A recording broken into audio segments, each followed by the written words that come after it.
Merci beaucoup, c'est un grand plaisir. La fidélité que vous nous donnez toujours. Aujourd'hui, nous recevons un grand homme, un analyste politique de notre pays. Lui, c'est Excellence Willy. Nous allons parler de la situation des braquages dans la ville-province de Kinshasa. Nous allons parler de ce qui vient de se passer à Doha entre le gouvernement congolais et la M23 et les cahiers des charges qui ont été mis en application. Nous allons parler aussi des assises à Nairobi, dont l'autorité c'est Joseph Kabila. Bonjour, Excellence Willy. Bonjour, très cher. Par rapport à ce qui se passe, le braquage partout à Kinshasa, quelle est votre analyse? Il y a eu beaucoup de braquages. Je ne sais pas de quel braquage. Bon, récemment, c'est sur Victoire à la Bank. C'est ce qui s'est passé hier. C'est ce qui s'est passé hier. C'est une diversion. Ok. C'est une diversion, c'est un faux fuyant. Vous savez, j'ai toujours dit dans mes postes que les Rwandais réfléchissent comment couper le pays.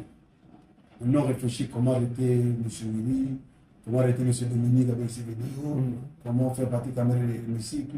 Mais on ne réfléchit pas comment protéger et garder le pays. Est-ce qu'on réfléchit? On est victoire, mouvementé, devant la Robank, il y a les motos Gizi, il y a les motos, il y a le bus, il y a les taxis, et venez braquer. L'avant midi? Non, ce sont des histoires. L'opposant rwandais a fait une opération stratégique pour nous distraire. Ils savent que le Congolais est distrait. Ils savent que le Congolais aime la distraction et le futé. On est dans les grands problèmes, grands dossiers de la sécurité internationale. C'est la signature qui s'est passée à Doha entre la RDC et la FCM23. On a un grand dossier de sécurité qui s'est passé à Nairobi, dans ce conclave. Mais paf, ça surgit une histoire d'une femme, une Allemande, qui veut braquer 13 000 dollars. C'est depuis peu. C'est un scénario monté par les Rwandais, selon vous. C'est une diversion. Écoute, elle revient de l'Europe. On peut payer beaucoup d'argent et faire son aventure. Et on va libérer. Nous faisons marche en arrière. Marcel Malang est arrivé ici. Il est tombé à la palais de la nation. Donc, il était aux institutions qui étaient tombées. Mais on l'a arrêté. On devait l'entendre. Ils l'ont tué. Ils ne sont pas réfléchir. On devait arrêter Malanga. Et Malanga parle. On lui pose des questions. Malanga n'a rien parlé. Malanga est mort. Maintenant, on signe des accords. Parce que pourquoi je dis ça?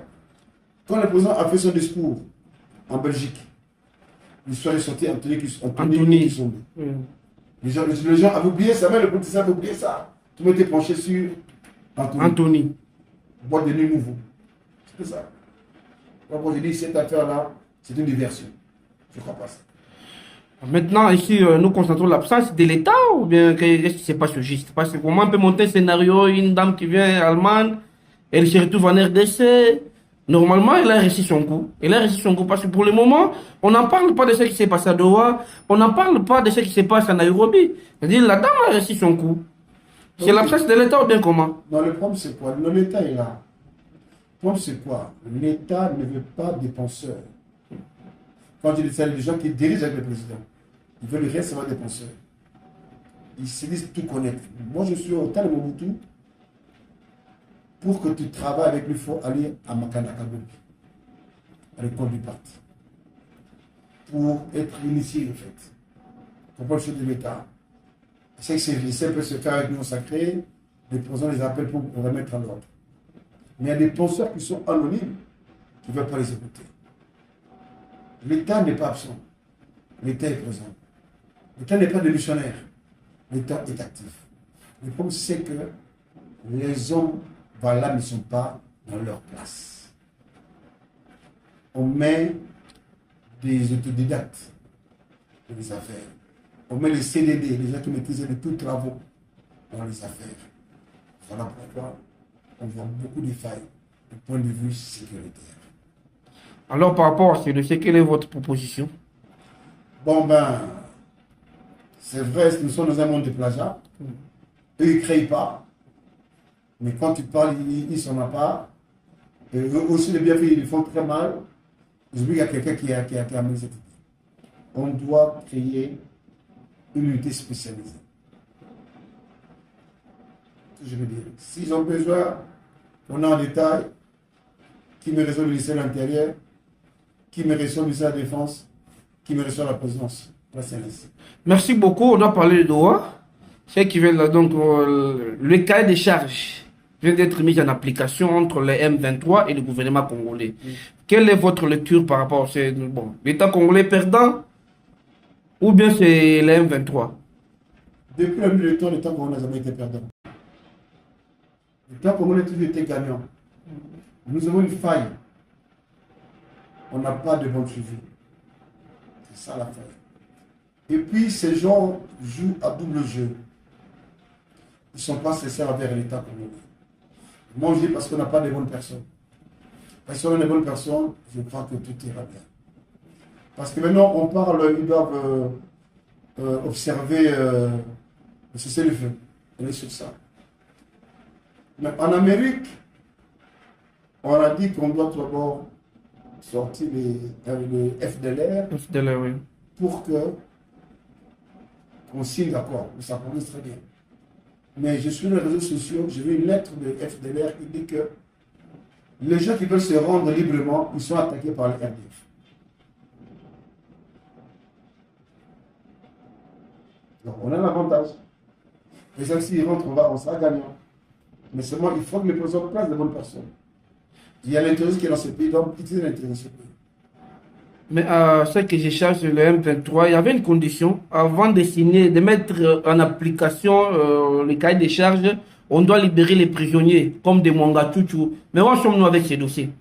Écoutez, comme je suis en train de dire, j'ai dit tout à l'heure, l'État a toujours été un avantage.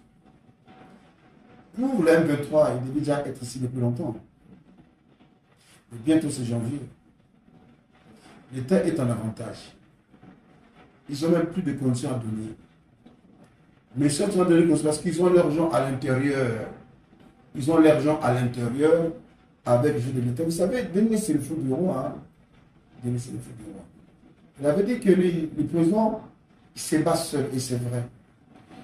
Il y a des gens qui disent non, ne t'occupe pas de ça, ça ne sera pas ça, mais ils donnent le couloir à ces gens du M23. Jusqu'aujourd'hui, on a libéré personne dans ces rapports. Pourquoi? Parce qu'on a l'avantage. Ok. Bon, dans tout ça, parce que, actuellement, les M23 sont toujours dans les territoires congolais, mais ils vont quitter quand? C'est la question que les Congolais se posent. Oui, après ça, ils doivent quitter. Mais c'est un processus. Pourquoi un processus? Nous avons une armée faible. Une armée remplie de traîtres. Une armée infiltrée.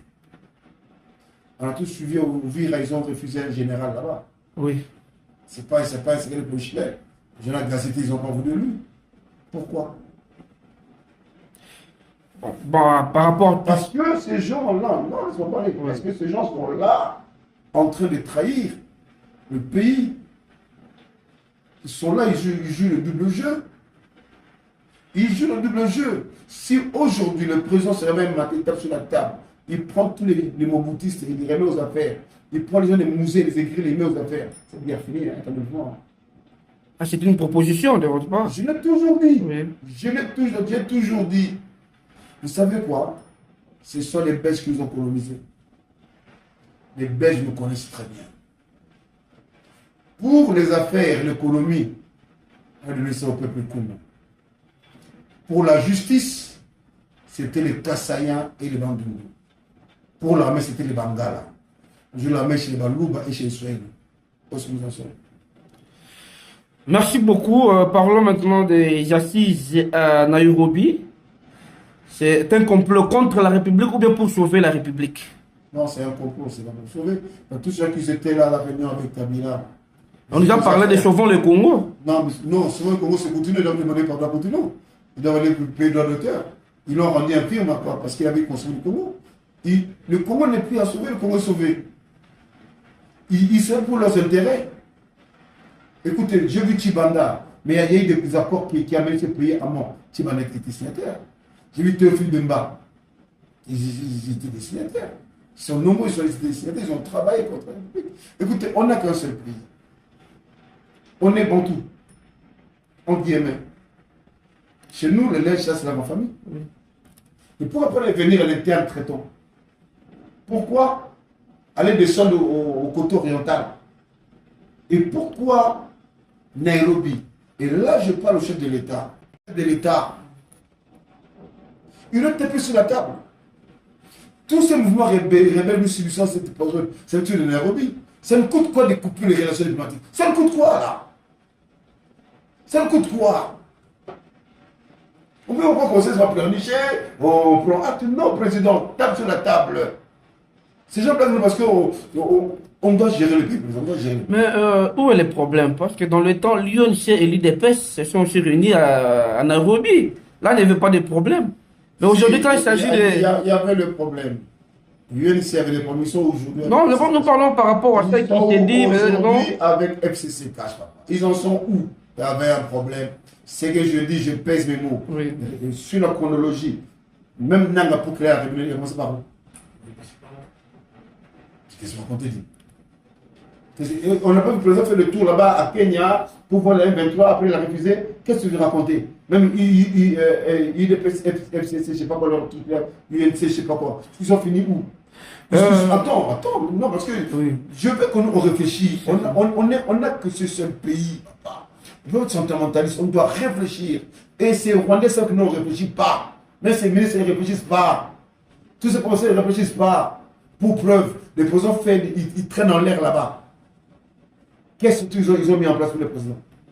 Est-ce que le Parlement peut appeler les ministres de transport pour qu'ils rendent compte? Est-ce que le Parlement peut appeler les ministres de l'État pour rendre compte? Le Parlement peut appeler les ministres de la Défense pour rendre compte? Si je ne réfléchis pas, hein. Ils sont tous dans les millions. Hein. Les présidents, si ça dépend de moi, ils doivent se séparer du Kenya. On ne mourra pas. Mon coup de temps avec la Belgique, hein. Ils ont négocié. Hein. Voir aujourd'hui un monsieur comme Franck Diongo, a combattu Kabila des années, en prison torturé, à côté de Kabila. Vous vous sentez comment en tant que citoyen congolais? Voir un monsieur comme Franck Diongo aujourd'hui à côté de Kabila, qui l'a combattu. C'est un businessman, c'est un policier. C'est un businessman. Il n'est pas un politicien. Non, c'est un businessman. Ok. Écoutez, parce que moi, je l'ai vu dans le temps, c'était la Cour suprême de justice. Écoutez, le Sphinx. Le Sphinx, il est mort où? En opposition ou dans le pouvoir? En opposition. C'est un politicien. Diongo, c'était les gris. Il voulait que le président Félix donne le poste. Il voulait travailler. Comme il n'a pas travaillé, il était s'allier avec Jean Gasquet. Attendez, mais écoute. Je suis en train de faire des projets pour la République. Je n'ai pas de poste, hein, pas de fonction. Mais c'est mon pays, je n'ai pas de choix. Le don n'était pas un politicien. C'était un businessman. Et tout c'est pour ça que si au pays, il y a 10 politiciens, il y a 0,5 politiciens, les 9 sont des businessmen. Moi-même, je l'ai accompagné à l'époque, c'était la Cour suprême de justice. Il était vraiment jugé en perfusion. Mais c'est ce que je dis, il était un businessman. Parce qu'il ne peut pas oublier cette souffrance-là. Il ne peut pas oublier cette souffrance-là. Moi, on m'a dit, quelqu'un m'a dit, je dis, les gens qui sont allés en Nairobi, nourrir, loger, tout ça, frère Kabila. Mais comment on n'a pas de valeur? On m'a dit, toi, tu dis ça parce que tu n'as pas eu 100 000 $. Si on te donne 100 000 $, tu partirais. J'ai dit, moi, je ne ferai pas ça. Moi, je n'ai que ce pays. La chance que j'ai, tout le pouvoir, je fonctionne avec eux. Mais les gens cèdent leur pays. Mais non, réfléchissons, pour voir qu'on n'a pas les politiciens. Aujourd'hui, Dieu fait que Kabila ne revient pas. Tu sais que demain. Ça se relance. On a reçu un peu maintenant, tu sais qu'il dit remet Moutamba, ministre maintenant, il est ministre de justice. Ça se connaît. Il faut réfléchir à tout ça. Oui. Parce que le procès qu'ils ont prononcé là, ils ont prononcé, même le procès de la République, hein, il peut annuler. Admettons maintenant que Kabila ne vient pas. Ok? Tu sais qu'il part.